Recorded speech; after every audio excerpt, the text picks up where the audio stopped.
I used to say, there are clearly things that are impossible. Like, and I used to use the example, like, I'm not going to be an astronaut. Guess what? Now I probably could be, but that's a whole other, because I could, whatever, Branson's or one of the other knuckleheads. So, so there are clearly things that are impossible, but most things are not, and you can achieve some reasonable facsimile of kind of what your ideal world is if you can get the hell off of autopilot and start thinking about things that, like my dad said, I never even thought that was an option. Guess what? Everything's an option. So that's my pushback. You're listening to The Growth Booth, the show focused on achieving lifestyle freedom through online businesses. Whether you're looking for step-by-step strategies to start building an online business, simple game plans to grow your business, or proven lifestyle freedom frameworks, you are in the right place. Stay tuned and be sure to join the thousands of listeners already in growth mode.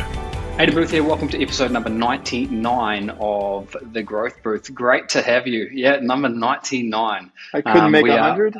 Well, we're getting there little by little, one step at a time. This is episode number 99. You are listening to The Growth Booth, and I'm joined today by Steve Clayton, longtime business partner in Cartsy, SendPad, Float Hosting, Blueprint Academy, and other bits and pieces as well. And if you've been following the episodes of The Growth Booth for some time now, then you may have seen a few that I've done with Steve in the past. Episode number 12 and 13 were about lifestyle design and really a framework for happiness. We'll probably touch on a few ideas from that here today. And perhaps the most popular episode I think that we've had on The Growth Booth today is episode number 50, in which Steve was telling us all about how you could get paid for owning a Ferrari, owning super yachts, planes, and all these things without being like a professional racing car driver or anything like that. So if you haven't checked out episode number 50, make sure you check that out at some stage as well. And you can find it over at thegrowthbooth.com. You can find it on YouTube by searching for The Growth Booth or wherever you like to listen to the show. So Steve, thanks for taking some time out to be here today. Yeah, thrilled to do it. Just sorry I missed 100. That would have been good to be on 100. Yeah, well, you must have something. There's still a chance. Put in a good performance today, and you might get the call up. You never know. Right. So, we're talking today about autopilot. Probably not what a lot of people think when they think in terms of autopilot. We often talk about autopilot income streams and things like that. But with autopilot today, we're talking about how being in autopilot mode in your life can mean you're potentially leaving a lot of good things on the table. So what do you mean, Steve, when you say autopilot in the context that we're talking about it today? Yeah, I see a lot of people fall into this autopilot trap, and I think there's a lot of reasons for it, but it starts really young at age, when people are in their childhood, and depending on their upbringing, and it doesn't matter what your upbringing is, each upbringing sort of brings with it a certain level of expectations, right? So let's say you've got, two parents who are white collar executives for some corporation, or middle managers or something, or college professors, or they're electricians, or plumbers, or whatever it is. Doesn't matter. There is a certain expectation that is not even consciously applied to you, I don't think, but I think it's just your environment does it.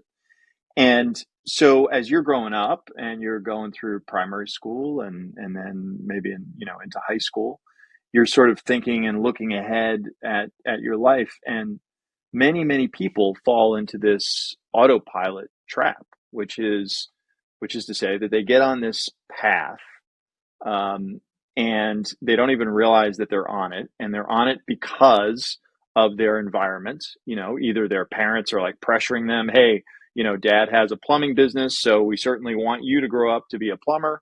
Or maybe they're not pressuring you, but just by their example, hey, mom and dad both went to college, university, and they are, management of a corporation. So that becomes sort of what's expected of you, whether it's said out loud or not. And so you set down on this path, out of the gate, and there's these expectations in front of you that you haven't even picked for yourself.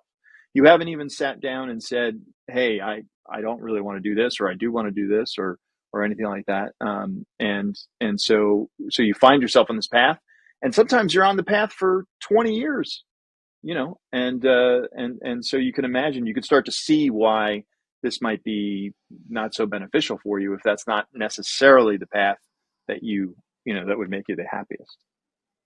I think a lot of societies around the world are almost like a factory for autopilot. Really, I mean, Yeah, the old thing of you go through school so you can get a good job and then you stay in that job, and it's a right, sure bet to winning the game of life. But in my right. case, I think I was very much on that autopilot machine until some big events happened in my life, which really forced me to think a little bit differently. What was it like? What was it like for you, Steve? Yeah, same. So I was, both my parents, and keep in mind now, it has changed over the years, and I do want to touch on that. I think COVID has given a big shock to a lot of people's autopilot. However, I'm a bit older, right? So, I mean, I was born in the mid to late '60s, let's say. So, which just sounds horrible saying it out loud. But anyway, um, It's not like you were born in the Great Depression or anything. no, That no, would but it have feels like could that. have been. It feels like that. But my parents were. So back then, if you were in sort of like you were typically and again, it's all about everybody had different upbringing and environment, but many the big middle class, right, back then in the mid '60s, parents were perhaps the first generation to go to college, and it was a huge expectation that if you were middle class, and there was a huge chunk of middle class in the mid '60s, if you were middle class, you were going to college, you were going to get a college degree, and you were going to work for a company for 30 years, and you're going to retire with a pension. And that was, my parents. Again, I don't want to. They didn't really pressure me or anything, but it was just expected. I mean, there were no other options on the table that were ever discussed. So I was on this autopilot from high school all the way until I was in my late 30s, really, until something really big happened to me, which was I kind of climbed the corporate ladder. I became a chief information officer for a public company. I was a vice president for a Fortune 500 company. And then we got bought out. And then I was under contract for 5 years. And then I was just out of a job, and I had sort of done it. I kind of won the game. And I was like, well, the hell do I do now? So, but I ran that autopilot. And I do want to make one thing clear. There's nothing wrong with that path. You know, there's nothing wrong with the path of if your dad's a plumber, to be a plumber, or if your dad's an electrician. There's zero wrong with any path. The thing that's wrong, right, is you being on that path without even realizing you're on the path, and without even asking yourself, hey, is this the right path, for me?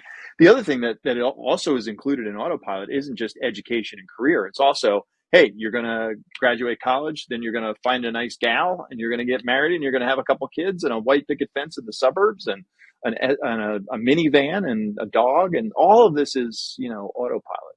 You know, You know, I think in my case, I almost stumbled upon being able to break out of autopilot mode. For some of our listeners that know my story, I came to Buenos Aires in 2005. I met my wife in Lake Tahoe, California, on a ski season in 2003. And when I came to Buenos Aires in 2005, I had just graduated as an industrial engineer, and I was going down that path. But when I got to Buenos Aires, I all of a sudden couldn't speak Spanish. I was on a tourist visa, so I couldn't stay here very long, not legally anyway.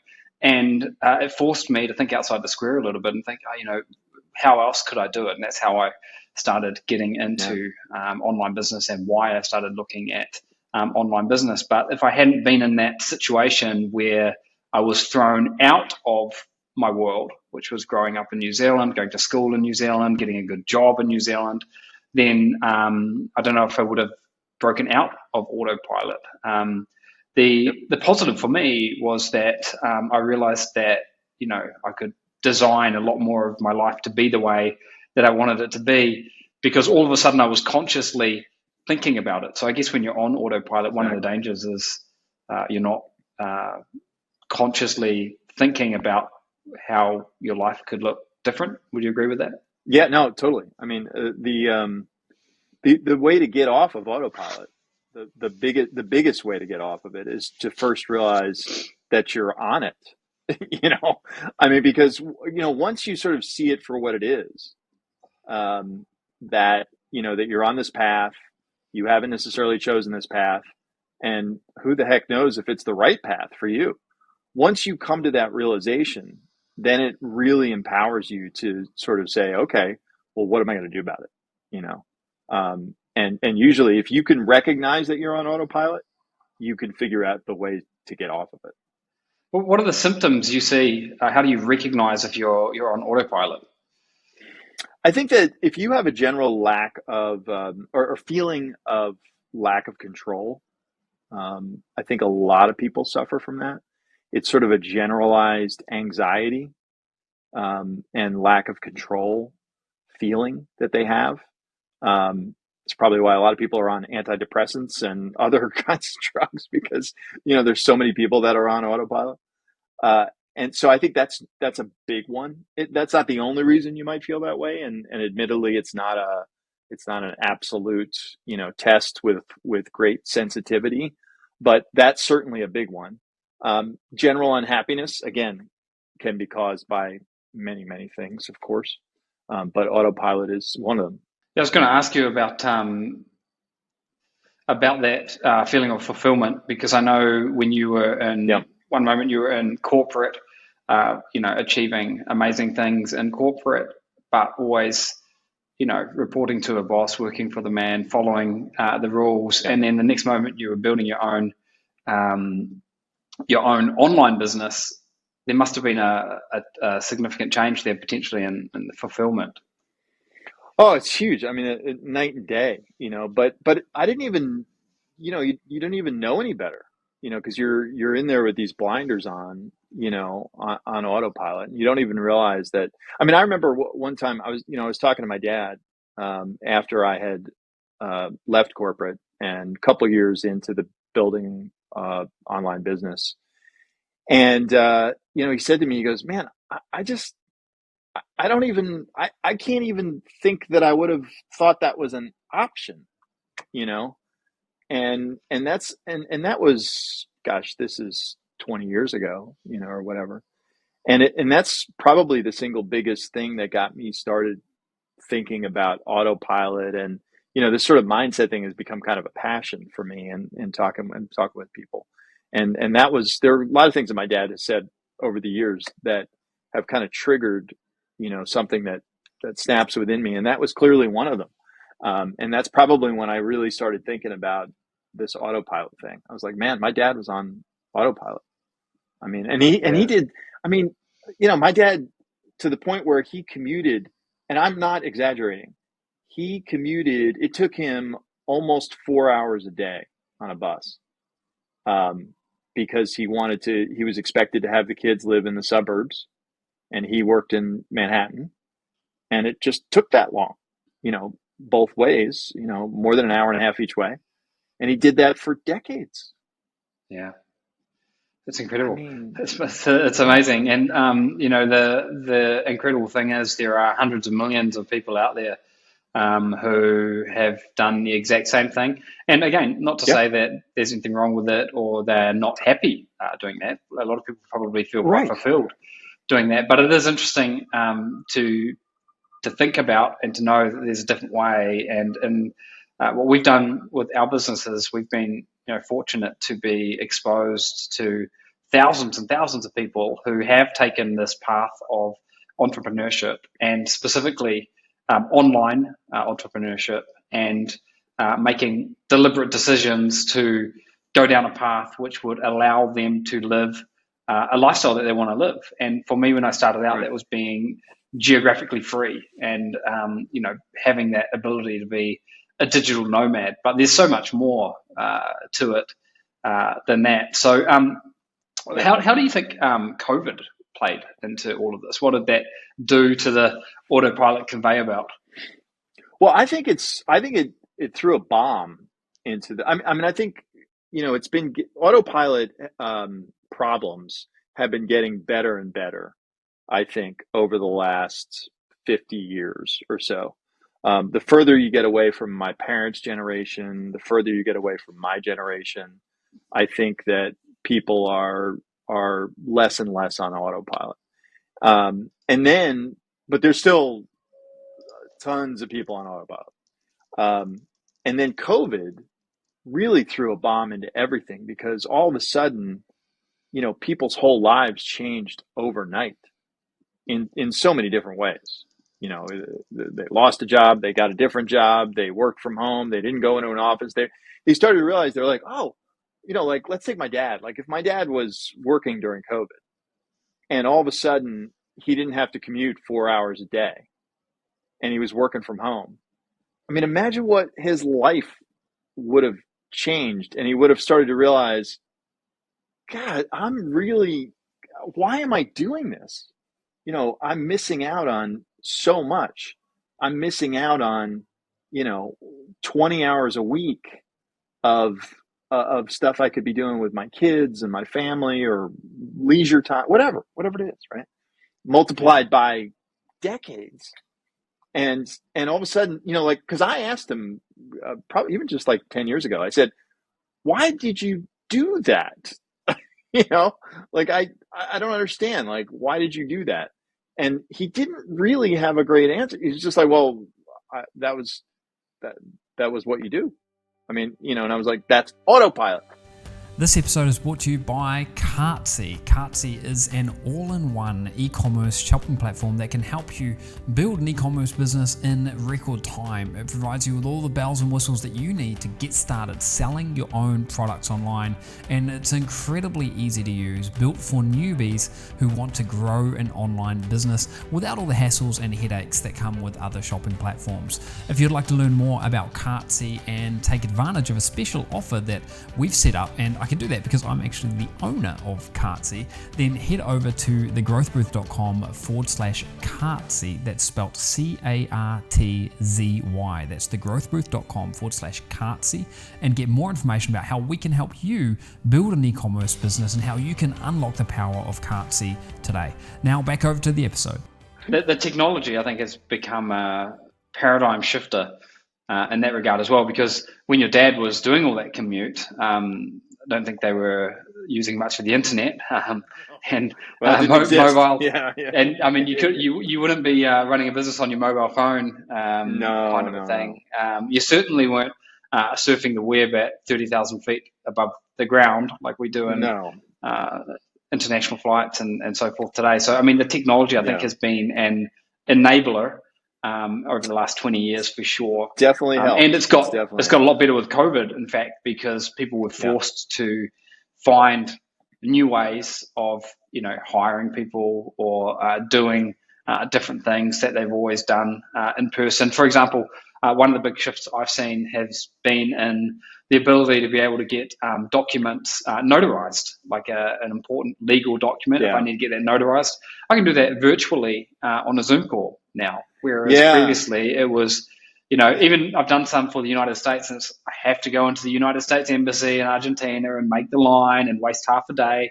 But now it's just, I jump online with someone, I show a couple of IDs to verify myself, and I can do the same thing in 5 minutes that used to take 5 hours. So I think the technology has been a huge paradigm shifter and a door opener, especially in this, this world of online business. Oh yeah, no doubt. But COVID really just threw this bomb into everything, and I think what it's done is it's knocked a bunch of people off autopilot, and now they're spinning. they're just like, Yeah. well, I don't know what to do now. Like I'm not, my whole identity has been, all about this autopilot that I didn't even realize I was on. And here all of a sudden COVID like flipped this switch, autopilot's off. What do I do? Yeah. So The other thing is it's it's been probably an eye opener for a lot of people. A lot of people I've spoken to. It was the first time they ever worked from home, and they were like, "Oh, I kind of like this." And now you've got these big corporations all over the world saying, "Look, you better get back into the office, otherwise there's going to be hell to pay. yeah, You might not have a job to come back to," kind of a thing. right. And a lot of these people are like, "Oh, okay, well that's okay. I'm gonna E- I'm gonna try my Exactly. hand at something else." Which they wouldn't have done pre-COVID, because they were on this path and, they're on autopilot and they just wouldn't have done it. They wouldn't have risked it. They just wouldn't have felt like they were able to. They wouldn't have felt like there were other options out there. So, Yeah.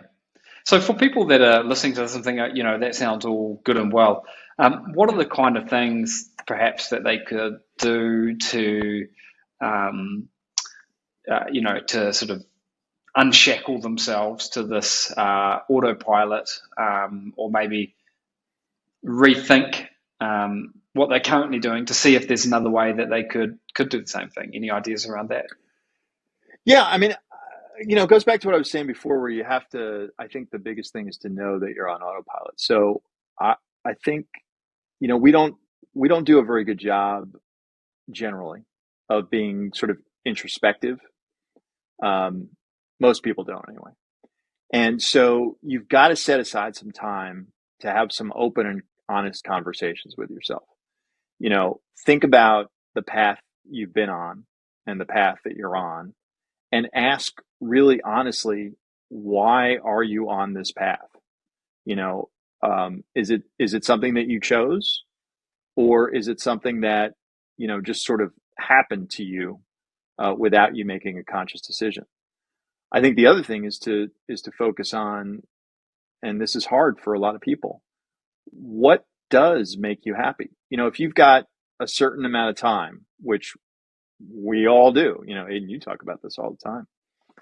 We have X amount of time in the bank, and we're going to have to spend it on some stuff that we don't like doing. There's no way of getting around that.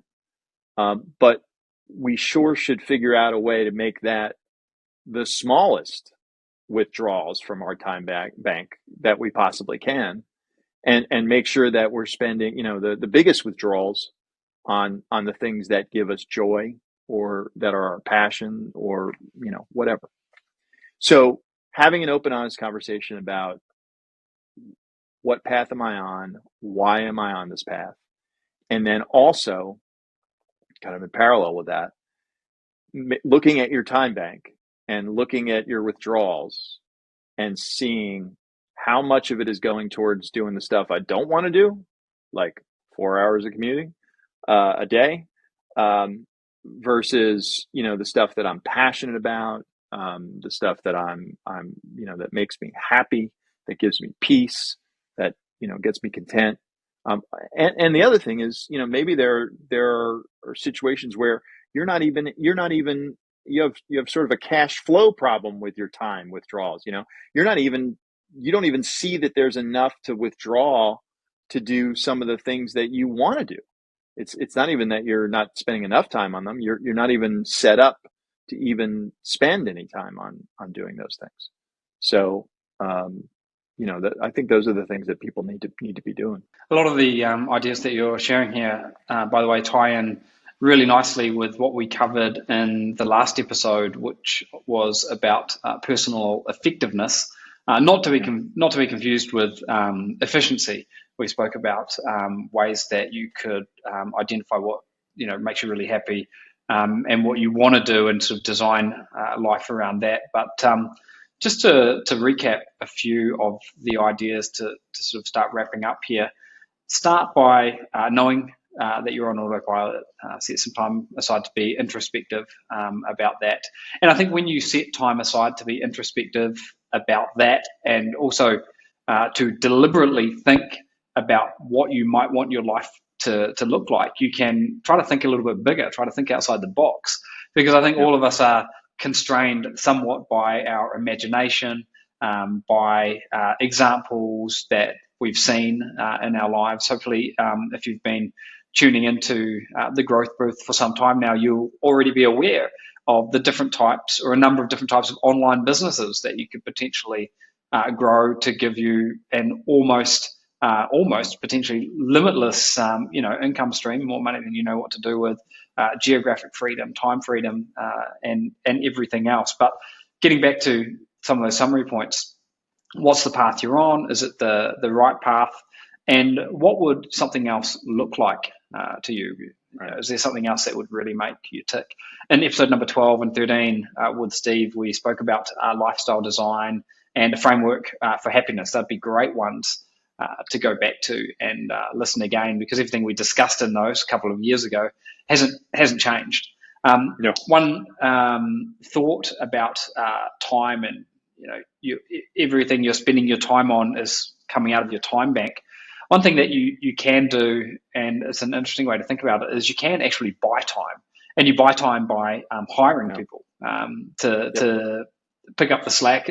Doesn't mean you've got more than 24 hours in a day, but it does mean that you no longer have to do a bunch of things. So there is a way to buy time, then wrapping up there to spend time on the things that give you the most joy and passion. So this has been great, Steve. Any last comments there to wrap up? Yeah, just real quickly, the one pushback I get from people who I talk to about this are like, oh, well, that's all fine and dandy if you've got a lot of money. And it's not about money. I always use my favorite example of, we looked at what makes us happy, and my wife and I, and we're like, yeah, we want to move to Key West and have our boat there. And I was a pilot at the time and have an airplane, and because flying is a passion, boating is a passion, moving down to Key West for a couple of years, see what that's like. And they're like, oh, that's all fine and good if you can afford all these things, but you can do it. I use this example. If you're living paycheck to paycheck and you have a car, let's say, just drive down to Key West, right? So when you're there, sell the car because you don't need the car anymore when you live in Old Town Key West. Go on to Craigslist and find an apartment. Get a job with charter yachts or fishing charters. So you're out on the boats. Get a job helping park airplanes. You don't need any special training for that. They'll teach you how to do it, and use that for flight training. Use that money for flight training lessons and live the life. I used to say, there are clearly things that are impossible. And I used to use the example, like, I'm not going to be an astronaut. Guess what? Now I probably could be, but that's a whole other, because I could, whatever, Branson's or one of the other knuckleheads, So, so there are clearly things that are impossible, but most things are not. And you can achieve some reasonable facsimile of kind of what your ideal world is if you can get the hell off of autopilot and start thinking about things that, like my dad said, I never even thought that was an option. Guess what? Everything's an option. So that's my pushback on it. Yeah, and I think that's a great example of if someone were just to sit down, if they were to start off by imagining what they wanted their life to look like, almost going through a vision exercise, if you like, and then they were to sit down and think, what are the different ways that we could achieve this? The example you gave with Key West, I mean, you could apply that to living in a ski town in the French Alps, and you wouldn't need much money at all. There's all kinds of different things that you could do to make enough money to get by and have an absolute blast. So I think where there's a will, there's a way, and it starts with just consciously thinking about what you want to be doing, and then starting to think about how you can make that reality. So look, Steve, this has been fantastic. Thanks for joining me here again today. This is episode number 99 of the Growth Booth. Make sure you tune in to episode number 100, which is happening 1 week from now. And for this episode, as always, you can see show notes, links to different bits and pieces that we've mentioned by heading over to thegrowthbooth.com, navigating to episode number 99, or you'll find the same information over at YouTube, Spotify, Apple Podcasts, and all the other places that you can stream and listen to audio and video content online. So that's a wrap for this one. Thanks for tuning in. I'll see you on the next episode of The Growth Booth. Thanks very much, Steve. Thank you.